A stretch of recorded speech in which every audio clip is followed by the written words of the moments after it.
Yo guys, isang magandang araw nga pala ulit sa inyo, no?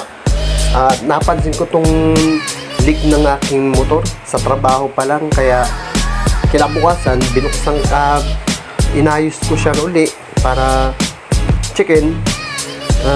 Napansin ko may tagas na nga pala yan sa may oil seal. Yan, nakikita niyo sa camera. May tagas, kaya bumili ako ng oil seal. Ipapalit ko yan, i-replace ko yan doon sa tumatagas sa primary segunda niya. Kaya magbukas muna tayo ng CVT natin para ma-check natin ito. Let's go guys!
Guys, so tingnan natin, tanggalin muna natin yung drive paste na yan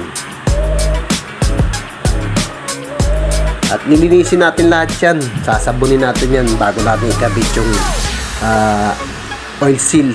After ikabit yung oil seal, linisin natin lahat yan para mapatakbo ulit natin ng maayos yung Aerox na yan. Yeah, tuloy-tuloy lang mga guys, no? Kaya stay tuned lang sa aking channel. Good luck!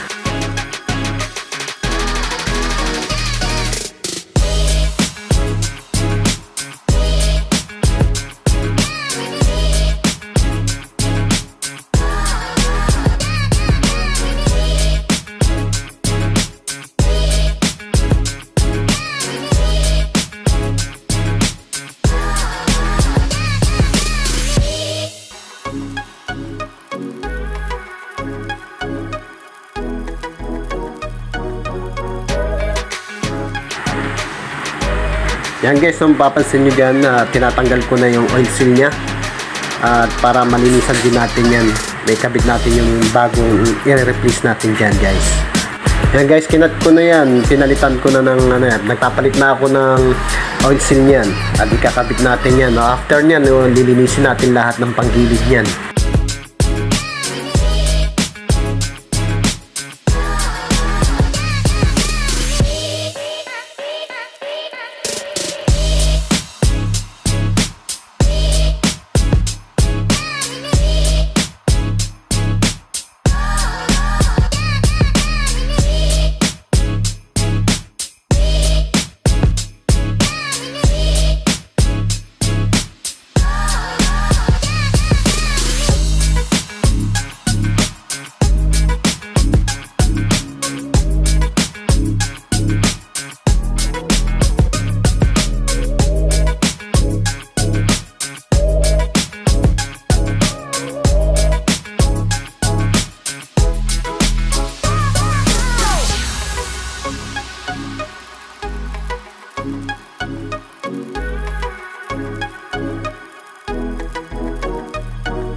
Guys, mapapansin nyo dyan, kakabit ko dyan yung bolt.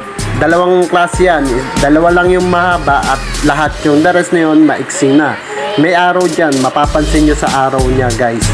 Dalawa lang yan, isa sa baba sa bandang kanan at isa sa kaliwa sa bandang taas. Yan, kanan yan sa baba. guys. Check nyo lang mabuti, huwag kayo makakalimot pagka Aerox ang motor nyo. Yan naman sa taas, dalawa lang yan mahaba dyan guys. Kaya pag nagkalas kayo ng oil seal nyo, check nyo yung tornilyo, baka magkamali kayo ng kabit guys. Stay tuned lang sa channel ko guys, tapusin nyo to hanggang huli.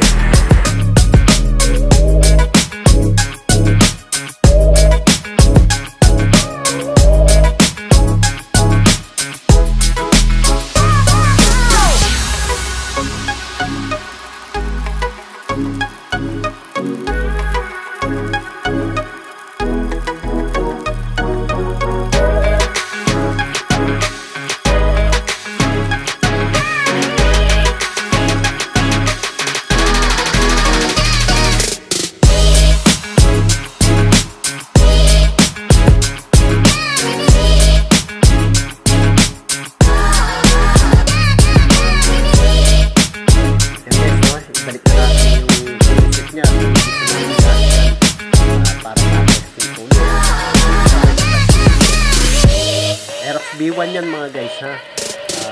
Lagi nyo tatandaan na ang marunong makinig ay laging natututo yan. Ibalik ko muna sa dati to lahat guys, no, para matesting ko tong motor na to. Hindi naman talaga ako marunong talaga eh. True experience lang to sa akin eh. Mga pinapanood ko, siyempre ina-apply ko rin naman sa sarili ko yan. Hindi naman tayo ganun karunong. May alam lang tayo sa mga basic parts ng mga motor. Hindi tayo nagyayabang dyan. Inaamin natin na hindi talaga tayo bihasa sa mga ganyan.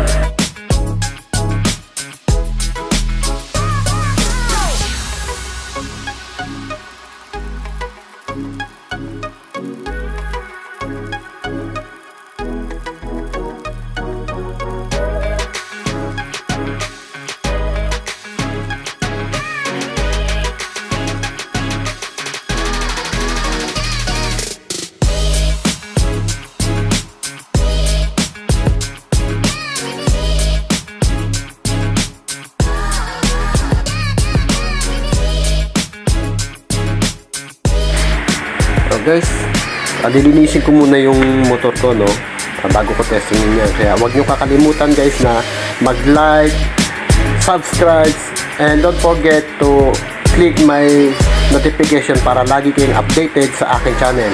See you guys! Thank you for watching!